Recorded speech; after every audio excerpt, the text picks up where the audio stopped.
Hello my dear friends and students, welcome to English Max. हम लोग MTS English का previous paper solve कर रहे हैं और PYQ डिस्कशन में आज पहुंच गए हैं हम क्वेश्चन सेट नंबर 14 पर। ये सारे क्वेश्चंस कब के हैं? MTS 2022 के हैं, जो हुए थे मई और जून 2023 में। और 2 मई से पेपर शुरू हुआ था, 20 जून को ये ख़त्म हुआ था। तो 2 मई, 3 मई, 4 मई और 8 मई का पेपर हम लोग कर चुके हैं। कल हम लोगों ने शुरू किया था 9 मई का पेपर, तो 9 मई का एक पेपर हम लोग कर चुके हैं। आज हम लोग 9 मई का दूसरा पेपर करने जा रहे हैं, जो 12 बजे से 2 बजे के बीच में हुआ था। इसके बाद एक पेपर बचेगा 3:30 से 5 वाला, फिर हम लोग 10 मई का पेपर करेंगे। ऐसे ही करते करते एक एक करके हम लोग सारे पेपर ख़त्म कर लेंगे, ठीक है। और इसके पहले जो 2021 वाला MTS का पेपर है, जो 2022 में हुआ था, ठीक है, ये हम लोग सॉल्व कर चुके हैं। इसके 48 सेट आप लोगों को ऑलरेडी अवेलेबल है, प्लेलिस्ट लगी हुई है MTS 2021 प्रीवियस पेपर की, तो वो तब तक आप लोग देखते रहिए, ये धीरे धीरे कंप्लीट हो जाएगी। अच्छा, इसका भी रोज़ एक देखते रहिए, डेली तो एक मिल ही जा रहा है आपको, किसी किसी दिन गैप हो जाता नहीं तो अक्सर डेली ही मिल जाता है। तब 2021 वाला ख़त्म कर लीजिए, 48 सेट वो हैं और इसको भी हम लोग करते रहेंगे। तो PDF तो आप लोगों ने सॉल्व कर ही लिया होगा, ठीक है। और चलिए देखते हैं कि आप लोगों के कितने क्वेश्चन सही हुए हैं और कितने गलत हुए हैं। जो गलत हुए हैं वो क्यों हुए हैं, और बाय द वे इत्तेफाक से कोई क्वेश्चन सही हो गया है तो उसका सही कारण आप समझ लीजिए। तुक्के वाले पे हम बहुत ज़्यादा वैल्यू करते नहीं हैं, पता नहीं अब तुक्के उक्के का क्या भरोसा भाई, एग्जाम में लगे ना लगे, ठीक है। तो उसको अब श्योर करके ही लगाया करिए। चलिए स्टार्ट करते हैं आज का डिस्कशन। और पहला क्वेश्चन आपकी स्क्रीन पर देखो, ये रहा, और थोड़ा लंबा चौड़ा है, हेल्दी सा क्वेश्चन है। तो स्टेटमेंट छोड़ो, अब सीधे पढ़ो। यहाँ पे देखो, यहाँ क्या लिखा है, तीसरे नंबर पर नो सब्स्टिट्यूशन रिक्वायर्ड। और ब्रैकेटेड पार्ट है, देखो यहाँ से ब्रैकेट लगा हुआ है, कहाँ तक लगा हुआ है, यहाँ तक ब्रैकेट लगा हुआ है। तो इसी में कुछ गड़बड़ी होगी, देख लेते हैं इसमें कोई गड़बड़ी है क्या।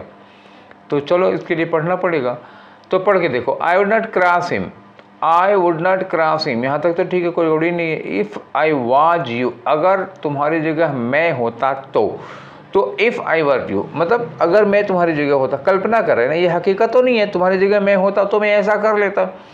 तो काल्पनिक सेंटेंस है ये कल्पना कर रहे हैं, अगर तुम्हारी जगह मैं होता। तो जब ऐसे सेंटेंस आते हैं ना, तो इफ़ के साथ हमेशा वर लगता है, नो मैटर कि सब्जेक्ट सिंगुलर है या प्लूरल है। समझ गए ना। जब सेंटेंस इमेजिनरी होता है, काल्पनिक होता है, किसी सिचुएशन की कल्पना करते हैं, तो सिंगुलर प्लूरल सबके साथ वर लगता है, आज किसी के साथ नहीं लगता। प्रेजेंट की तो कोई गुंजाइश ही नहीं है। अच्छा, इसको और क्लियर होना चाहते हो तो एक वीडियो है मेरा, एक ही वीडियो में पूरा ख़त्म हो गया है, कंडीशनल्स, ठीक है।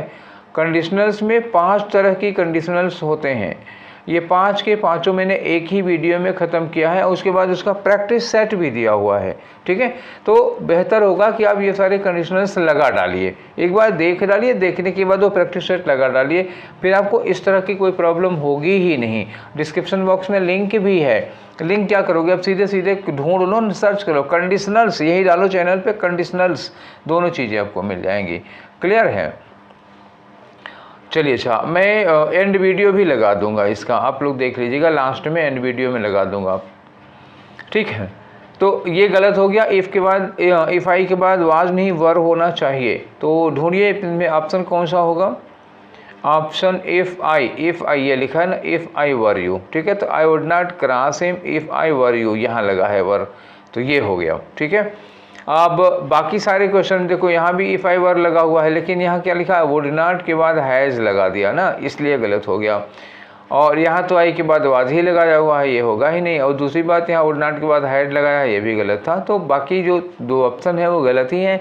नो सब्स्टिट्यूशन रिक्वायर्ड होगा ही नहीं, क्योंकि ये ऑलरेडी गलत है। आपके पास इस एक ऑप्शन के से और कोई चारा नहीं है, ठीक है। तो वही है भी। चलिए आगे बढ़ते हैं, आपका अगला क्वेश्चन।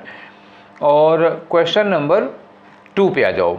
देखिए आपका क्वेश्चन नंबर 2 में क्या पूछ रहे हैं। तो क्वेश्चन नंबर 2 में देखो भाई, यहाँ देखो लिखा हुआ इडियम एंड फ्रेज।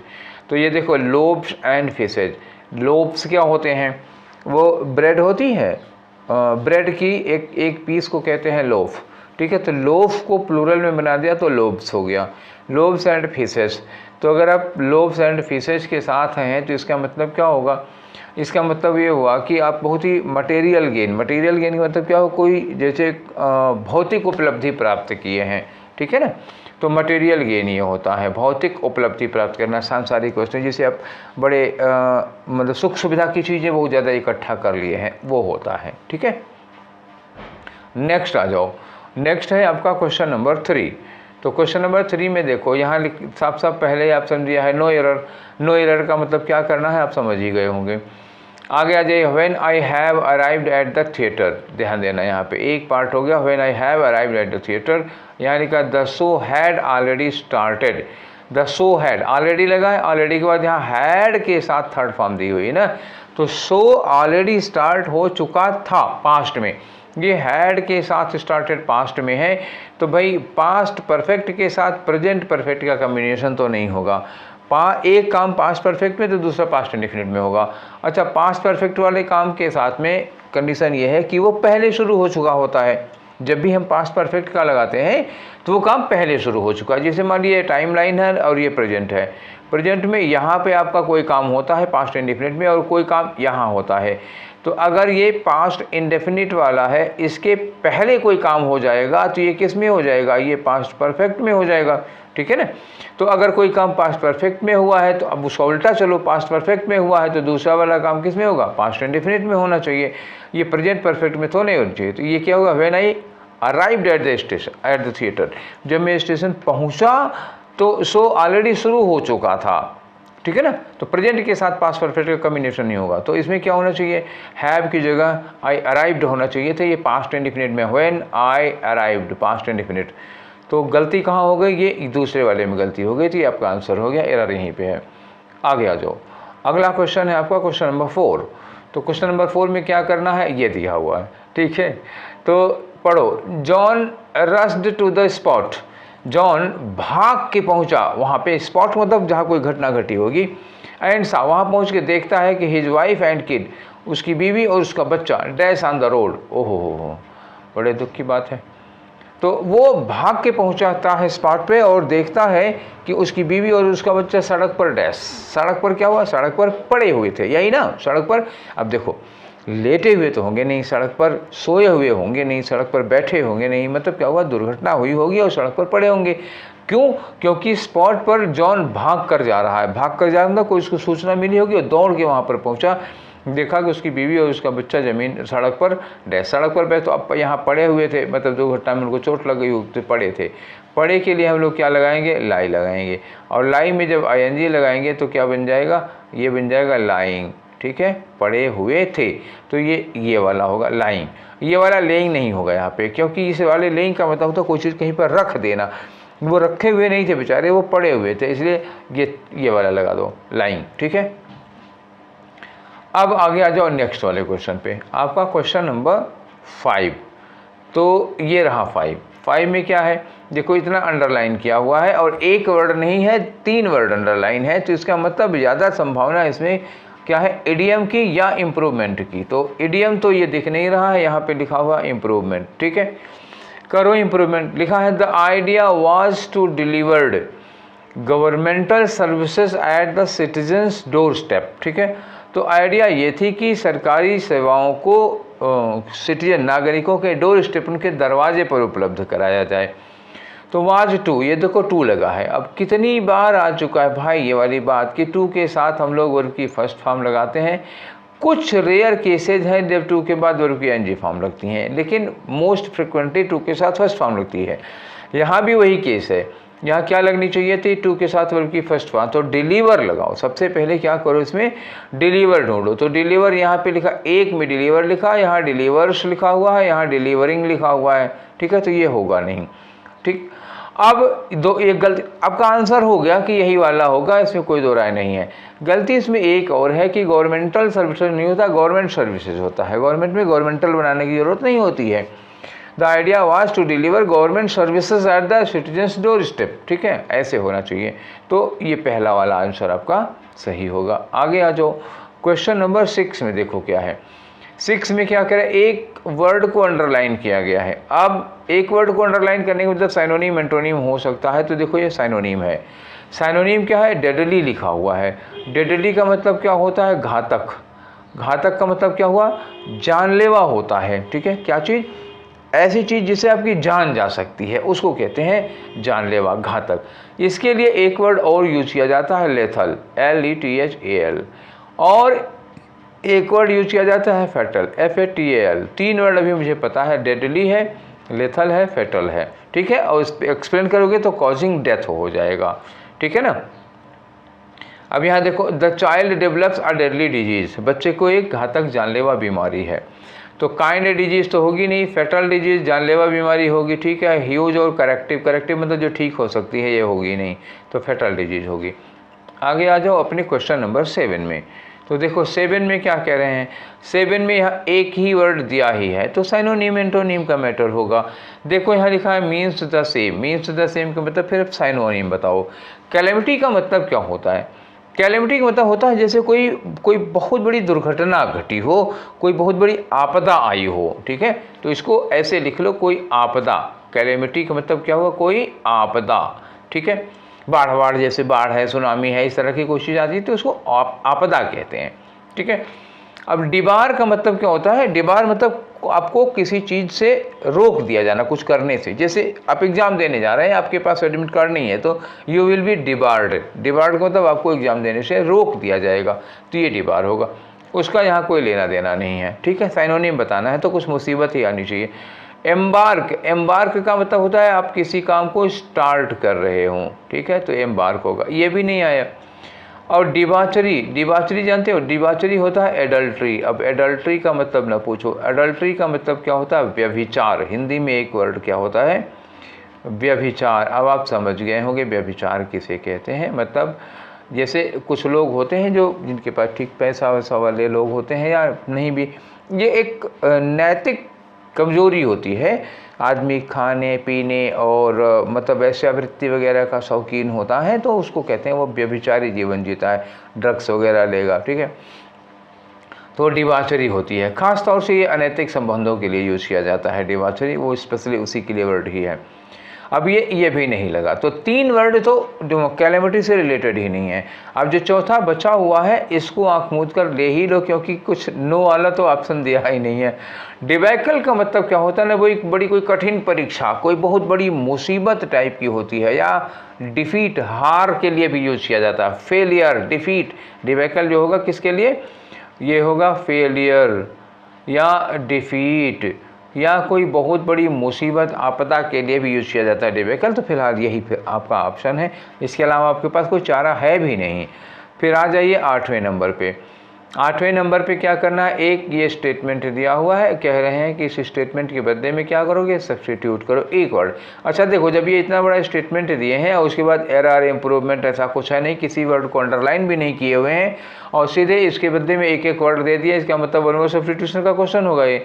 तो स्टेटमेंट पढ़ो और देखो कि इसके बदले में एक वर्ड क्या लगा सकते हो आप।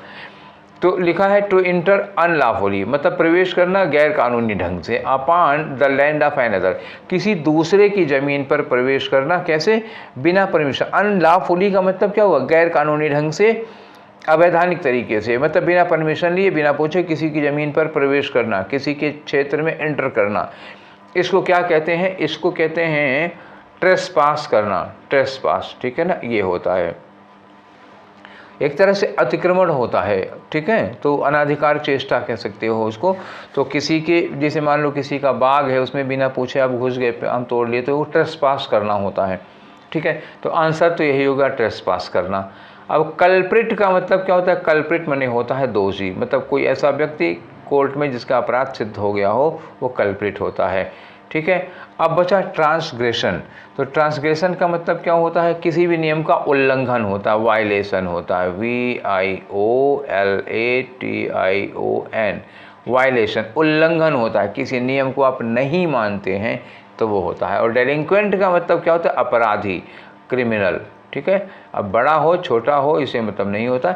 हालांकि ये अपराधी डेलिंक्वेंट जो होता है ना, छोटे मोटे अपराधियों के लिए यूज़ किया जाता है, बड़ों के लिए नहीं, तो डेलिंक्वेंट होगा। आंसर आपका क्या होगा, ट्रेसपास। ट्रेसपास का मतलब होता है किसी के क्षेत्र में, किसी के एरिया में, किसी के घर, किसी की ज़मीन, किसी के खेत में, बाग में आप परमिशन लिए बिना मतलब अवैध रूप से उसके एरिया में घुसपैठ करते हैं, घुसते हैं, तो ट्रेसपास कहा जाता है।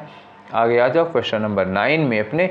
और देखिए 9 में क्या है, देखो ये 9 में ये इतना तो अंडरलाइन किया हुआ है। अंडरलाइन करने का मतलब क्या हुआ, एंटोनिम, साइनोनिम, इडियम या फिर इम्प्रूवमेंट करना है।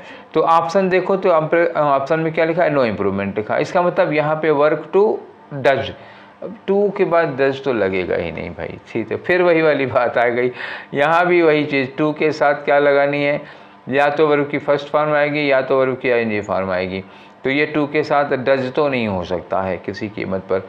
हालांकि स्टेटमेंट एक बार पढ़ लीजिए, नहीं तो कहेंगे कि बिना पढ़े पता। देखो सी वाज बोर्ड, वो बोर हो गई थी, ऊब गई थी एकदम से, बिकॉज क्योंकि she did not have any work to do. She did not have, उसके पास नहीं था, एनी वर्क टू डू, यहाँ क्या लगाओगे, कोई काम करने के लिए उसके पास नहीं था। तो वर्क टू डू कौन सा होगा, ये पहला वाला हो जाएगा, बाकी सबको हटाओ। She did not have any work to do, इसलिए वो क्या हो रही थी, बोर हो रही थी, ठीक है। चलो अच्छा, अब आ जाओ क्वेश्चन नंबर 10 पर। तो 10 में क्या है, 10 में देखो खाली जगह है। तो देखो लिखा है कि today I received a letter, आज मुझे एक चिट्ठी मिली, ठीक है, आज मुझे एक लेटर मिला। Finally I dash back from him, finally मुझे उसकी कोई हालचाल मिली, ठीक है। तो जब किसी की चिट्ठी मिलती है तो हम क्या कहते हैं कि आज मुझे उसकी हालचाल मिली, तो कुछ तो सुनने को मिला उसके बारे में। तो यहाँ पे क्या यूज करोगे, हार्ड, फाइनली आई हार्ड। देखो हमें एक वर्ब की ज़रूरत है, यहाँ पे हार्ड तो होगा ही नहीं। होल्ड, होल्ड का मतलब क्या होता है, इकट्ठा होना, असेंबल होना। जैसे लोग हैं, मतलब बहुत सारे लोग हैं, वो जब एक जगह कहीं पर इकट्ठा होते हैं तो उसको कहते हैं होल्ड, ठीक है। जनजातियों के समूह को खासतौर से होल्ड कहा जाता है। तो ये भी नहीं लगेगा यहाँ पे, वो मतलब उसके बारे में हमने होल्ड किया, ये तो है नहीं। हर्ड, HERD नाउन है जी, ये होता है जानवरों का झुंड, यहाँ इसकी भी ज़रूरत नहीं है। ये हर्ड सुनने के लिए लगता है ना, HEARD, ठीक है। तो उसकी हालचाल मिली, उसके बारे में मैंने कुछ सुना, तो ये चौथा वाला ऑप्शन इसके लिए सुटेबल होगा। तो चलिए अब बढ़ते हैं अपने नेक्स्ट क्वेश्चन में। तो इस वाले क्वेश्चन में देखो 11 नंबर में क्या है, ये खाली जगह भरने को दिया हुआ है, पढ़ के देखिए। लिखा है women dash their male relatives to the battlefield, जो महिलाएं हैं अपने मेल रिलेटिव्स, अपने पुरुष रिश्तेदारों के साथ बैटलफील्ड में डैश डैश डैश, आगे लिखा हुआ यही तो। आगे लिखा है कि for the purpose of tending the bounded, किस लिए जाती थी, जो वाउंडेड लोग हैं, जो घायल लोग हैं, उनकी सेवा करने के लिए, देखभाल करने के, and carrying away the dead, और जिनकी डेथ हो गई है युद्ध के मैदान में उनको वहाँ से हटाने के लिए और घायलों की सेवा करने के लिए महिलाएं अपने पुरुष साथियों के साथ युद्ध के मैदान में। आगे लिखा है डैश डैश डैश, तो डैश डैश में क्या करोगे, फॉरसेक का मतलब क्या होता है, छोड़ देना।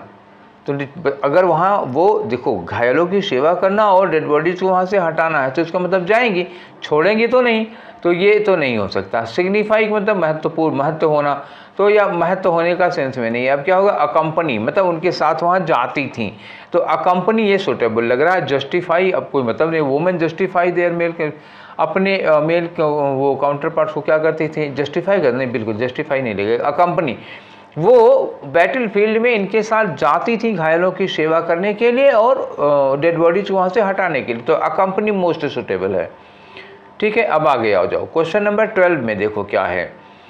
12 भाई देखो कह रहा है, ये खाली जगह है, ठीक। तो देखो the water from the river, जो नदी से पानी था, वाज डैश कोल्ड, मतलब cold for me to drink directly, मतलब क्या हुआ कि मैं उसको मतलब सीधे तो नहीं पी पाया।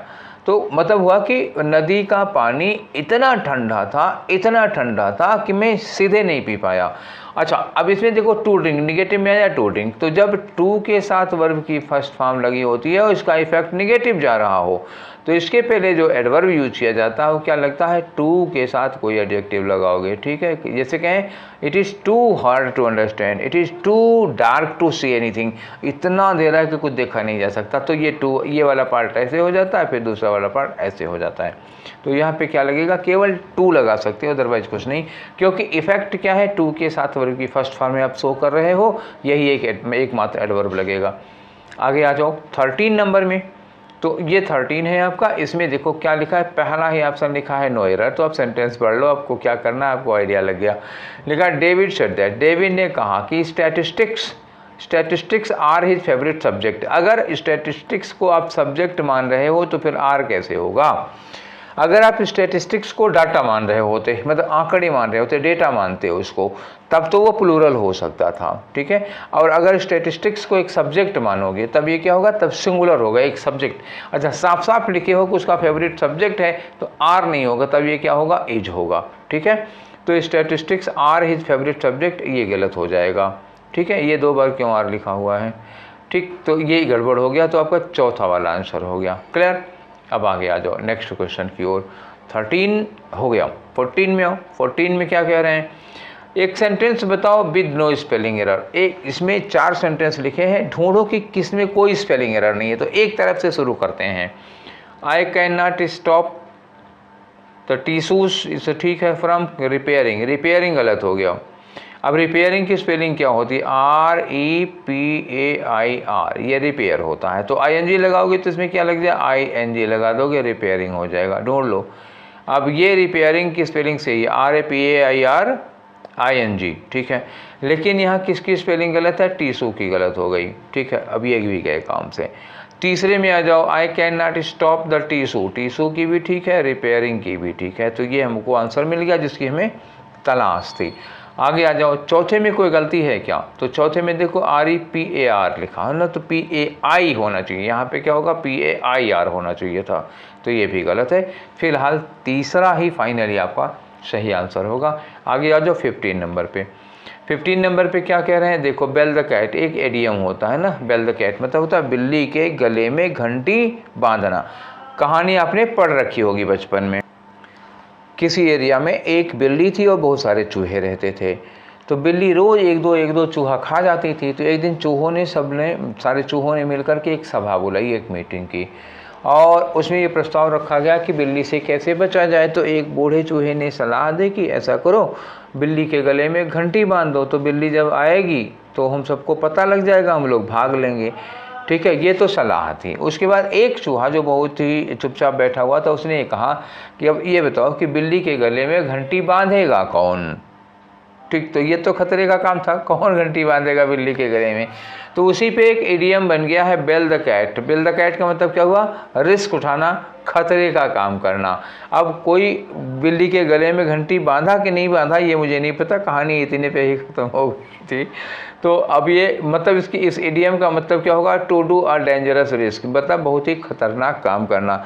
मतलब चूहे के द्वारा बिल्ली के गले में घंटी बांधना कैसा काम होगा, खतरनाक काम होगा, ठीक है। चलो आगे बढ़ो। अब अपने क्वेश्चन नंबर 16 पर सुबह सुबह एक कहानी भी सुना दी मैंने आप लोगों को। अब इस वाले क्वेश्चन में देखो, एक सेंटेंस में एक वर्ड को अंडरलाइन किया गया है। अगर एक वर्ड को अंडरलाइन किया गया तो इसका मतलब ये साइनोनिम या एंटोनियम का होगा। तो एक बार ऊपर देख लो, नज़र डाल लो, यहाँ लिखा है एंटोनियम, ठीक है। तो आ जाओ नीचे, एंटोनियम किसका, परसुएड का। वर्ड पढ़ो, Richard himself came up to. Richard खुद आया था क्या करने के लिए, persuade, to persuade David, David को परसुएड करने के लिए, to agree to their plan, कि वो उनके प्लान से सहमत हो जाए। तो परसुएड करने का मतलब क्या हुआ, वो डेविड को मनाने आया था। मनाने, क्या करने के लिए, वो उसको मनाने के लिए आया था, मतलब उसको कन्विंस करने के लिए आया था, उसको राजी करने के लिए आया था। अब इसका बताना है एंटोनिम। एंटोनिम, अब कॉक्स का मतलब क्या होता है, कॉक्स मतलब ही होता है किसी से अपनी बात मनवाना। इसको हालांकि वर्ड यूज किया जाता है फुसलाने के लिए, ठीक। जैसे किसी बच्चे को आप चॉकलेट दे करके उसको फुसला लेते हैं, तो वो होता है कॉक्स, फुसलाना किसी को। और लेयर का मतलब होता है किसी को अट्रैक्ट करना, अपनी ओर आकर्षित करना। तो ये भी करीब सेम सेंस में आ रहा है, ये भी हो गया, ये भी हो गया, सिमिलर है। प्रॉम्प्ट का मतलब भी होता है किसी को किसी चीज़ के लिए एग्री करा लेना। तो ये तीनों करीब सिमिलर है, एग्जैक्ट सिमिलर नहीं है, लेकिन यह है कि करीब सिमिलर है। परसुएड का एग्जैक्ट सिमिलर क्या होगा, कन्विंस करना, ठीक है। वो उसको कन्विंस करने आया था, समझ गए ना, एग्जैक्ट सिमिलर ही होगा। अगर आप डिक्शनरी में देखेंगे या आप किसी वोकैब की बुक में देखेंगे तो परसुएड का साइनोनिम कन्विंस मिलेगा आपको, ये सब नहीं मिलेंगे। लेकिन ये भी कुछ उसी के जैसे हैं, तो सिमिलर में आ सकते हैं। आजकल एग्जाम में डायरेक्ट साइनोनियम तो पूछ ही नहीं रहा है। अब एक चीज़ आती है डिटर। डिटर का मतलब क्या होता है, किसी को कोई कार्य करने से रोकना, डिटर हो जाता है ना, बाधा डालना, रोकना, अवरोध डालना। तो अब वो यहाँ क्या है, यहाँ आया था उनको कन्विंस करने, और डिटर का मतलब क्या हुआ, मना करना हो गया। तो अब यही होगा आपका ऑप्शन, ठीक है। कौन सा होगा, एंटोनिम चूंकि हमको चाहिए था ना परसुएड का, तो क्या होगा, डिटर हो जाएगा। अब आगे आ जाओ 17 नंबर पे। 17 में देखो क्या कह रहे हैं, एक वर्ड दिया हुआ। एक वर्ड देने का मतलब क्या हुआ कि आप इसका साइनोनिम या एंटोनिम होगा। साइनोनिम में देखो रेयर का क्या लिखा, एक्स्ट्रा ऑर्डिनरी, तो एंटोनिम बताना है ना। एक्स्ट्रा ऑर्डिनरी क्या होगा, एक्स्ट्रा ऑर्डिनरी रेयर का सिनोनिम हो जाएगा। एक्स्ट्रा ऑर्डिनरी मतलब जो एकदम असाधारण हो, तो रेयर ही होगा ना वो, ठीक है। और लेटेंट का मतलब क्या होता है, लेटेंट का मतलब होता है निहित। निहित मतलब प्रच्छन्न, मतलब लेटेंट कैरेक्टरिस्टिक्स मतलब जो उसमें निहित विशेषताएं पाई जाती हैं वो हो जाती हैं। और फेमिलियर का मतलब क्या हुआ, जिसको बहुत अच्छी तरह से जानते हैं। तो रेयर वाले के अपोजिट तो यही आ जाएगा। रेयर का मतलब क्या हुआ, जो साल भर में या 2-4 साल में एक आध बार कभी दिखता हो, वो रेयर हो जाएगा। और फेमिलियर का मतलब जो आपसे रोज़ मिलता है, बहुत अच्छी तरह से उससे आप वाकिफ़ हैं, तो फेमिलियर हो जाएगा। और शायद ही कभी जानने को सुनने को मिलता होगा तो रेयर होगा। तो अपोजिट आपका कौन सा होगा, फेमिलियर होगा। क्लैरिफाई का मतलब स्पष्ट करना, इसका कोई लेना देना नहीं, ना साइनोनिम में आएगा और ना ही एंटोनिम में आएगा, ठीक। और ये जो निहित है ये भी साइनोनिम एंटोनिम में नहीं आएगा। बस एक साइनोनिम आ गया एक्सटर्नरी, और फेमिलियर उसका एंटोनिम हो गया। आंसर आपका कौन सा हो जाएगा, 3 नंबर वाला। आगे चलो अपने क्वेश्चन नंबर 18 की ओर। 18 में क्या पूछे हैं, ये देखो लास्ट में नीचे दिख रहा है नो एरर, तो इसको हटा दो, ये पढ़ो। लिखा यूजिंग अ लूफा। लूफा क्या होता है जानते हो, लूफा होता है एक ककड़ी जैसी होती है, ककड़ी। तो ककड़ी की तरह का होता है, ऐसे लंबा लंबा सा एक फल होता है। तो चलो एक इमेज देख लो, चलो हो गया, ठीक है। आगे पढ़ो। अच्छा देख लेते हो तो ज़्यादा आराम से समझ में आ जाता है ना कि using loofah with hydrating shower, ठीक है ना। तो एक हाइड्रेटिंग शावर के साथ, हाइड्रेट करना का मतलब क्या होता है, हाइड्रेट मतलब नम करना, नमी होता है। तो हाइड्रेटिंग शावर जेल होता है ना। ईच डे, प्रतिदिन एक हाइड्रेटिंग शावर जेल के साथ में लूफा का अगर आप यूज करते हैं, तो आल्सो एंश्योर्स, एक बात श्योर हो जाती है कि you will have the most smoothest skin. तो आपकी स्किन जो होगी वो सबसे स्मूथ स्किन होगी, ठीक है। तो अब इसमें गलती क्या हो गई है, ये देखो लूफा वूफा में कोई गलती नहीं है। गलती क्या है कि स्मूदेस्ट क्या है, सुपरलेटिव डिग्री है। और सुपरलेटिव डिग्री के पहले आप क्या लगा रहे हो, मोस्ट लगा रहे हो। तो सुपरलेटिव डिग्री के पहले मोस्ट लगाना गुनाह होता है, ठीक है। क्योंकि दोनों जब वो ऑलरेडी सुपरलेटिव है तो उसके पहले आप मोस्ट लगा करके क्या करना चाहते हो, क्या साबित करना चाहते हो। डबल सुपरलेटिव सुपरफ्लुअस हो जाएगा। ये वाला मोस्ट काटो, आंसर कौन सा हुआ, सेकेंड वाला हो गया। अब आ जाओ 19 नंबर पे, ठीक है। तो 19 में क्या है भाई, देख लो। 19 में एक स्टेटमेंट दिया हुआ है इतना बड़ा, आप कह रहे हैं कि इसके बदले में क्या करना होगा। ये ऑप्शन में क्या है, एक एक वर्ड दिया हुआ है, मतलब वही वन वर्ड सब्स्टिट्यूशन का क्वेश्चन है। एक स्टेटमेंट के बदले में एक वर्ड यूज करो। स्टेटमेंट क्या है, experiences that are very unpleasant, मतलब ऐसे अनुभव जो क्या होते हैं, बड़े ही अनप्लीजेंट, मतलब बड़े अच्छे नहीं, सुखद नहीं होते, बड़े कष्टदायक होते हैं या डिफ़िकल्ट होते हैं, जो बड़े कठिन होते हैं। ऐसे एक्सपीरियंसेस को क्या कहोगे। तो चारों वर्ड को ट्राई कर लो। और क्या, चारों वर्ड में एक आ गया नैक। नैक का मतलब जानते हो, नैक का मतलब होता है कुशलता होती है या आदत पड़ गई किसी चीज़ की। तो ये हैबिट है, लेकिन ये कौन वाली, नेगेटिव वाली नहीं है, तंबाकू खाने वाली आदत नहीं है ये, बल्कि क्या होगा, कोई ऐसी आदत जिससे कोई काम करते करते करते करते आप क्या हो गए हैं, उस चीज़ में कुशल हो गए, एक्सपर्ट हो गए हैं। और आरडीएल का मतलब क्या होता है, आरडीएल का मतलब कठिनाई होती है, जो हमारे मार्ग में डिफ़िकल्टी आती है। एक तरह से कठिन परीक्षा समझ लो, कठिन परीक्षा, अग्नि परीक्षा। अग्नि परीक्षा का मतलब क्या होता है, बहुत कठिन परीक्षा होगी। तो ज़रूरी नहीं कि आग में कूदो यार, और भी तमाम चीज़ें होती हैं। जैसे आपके सामने कोई मुसीबत आ गई, आप उसके ऊपर उसको पार कर लेते हैं तो सफल हो जाएंगे, तो आपकी अग्नि परीक्षा हो जाती है एक तरह से कठिन परीक्षा। तो ये डिफ़िकल्टी होगी। और यहाँ इन्होंने कहा है कि अनप्लीजेंट और डिफ़िकल्ट एक्सपीरियंस, तो आरडीएल तो फिट बैठ रहा है फिलहाल। और स्ट्राइडेंट होता है, अब स्ट्राइडेंट भी होता है कठोर, लेकिन ये कठोर क्या होता है, जो आवाज़ वगैरह सुनने में बहुत कठोर नहीं होती, हार्श वॉइस क्या होती है, जो कानों को सुनने में बहुत कर्कश लगती है, उसके लिए लगता है। तो ये कोई डिफ़िकल्टी नहीं है। और पिटफॉल का मतलब क्या होता है, पिटफॉल का मतलब कोई शॉर्टकमिंग होती है, कोई फॉल्ट होती है, कोई वीकनेस होती है हमारी, उसको कहते हैं पिटफॉल।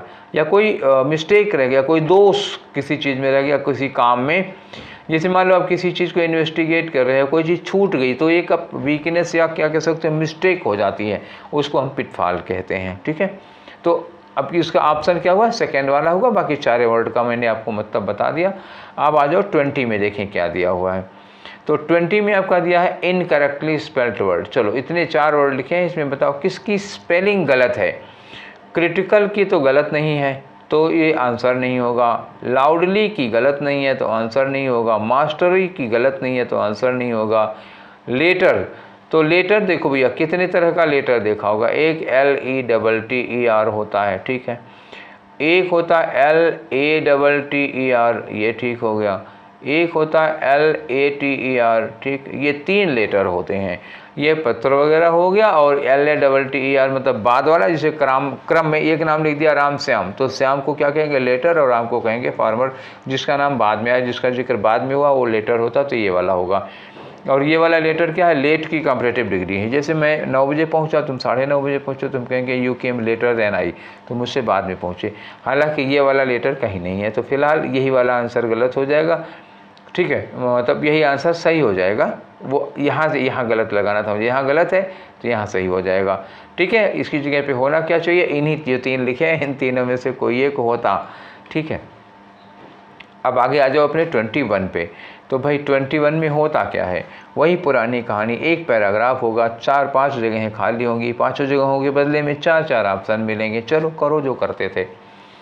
लिखा dinner at the great hall, ओहो ये तो डिनर मिल रही है ग्रेट हॉल में, अच्छी बात है। दैट नाइट मतलब उस रात, किसी रात, पीछे की बात है ना, आज की नहीं है, पीछे की बात। उस रात ग्रेट हॉल में dinner, dash a pleasant experience for Sunny.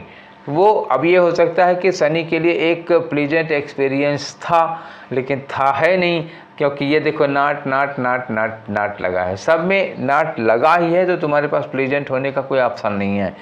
आप केवल वर्ब चेक करो और नाट को चेक करने की ज़रूरत ही नहीं है, नाट लगा ही उन्होंने रखा है। ठीक है, तो इसके लिए वर्ब लगाना है। वर्ब किसके लिए लगाना है, डिनर के लिए लगाना है। तो डिनर के लिए क्या लगाओगे भाई, कहानी पास्ट में है, ठीक, दैट नाइट लिख दिया, तो कहानी पास्ट में है। कहानी पास्ट होने का मतलब वो इज नहीं हो सकता।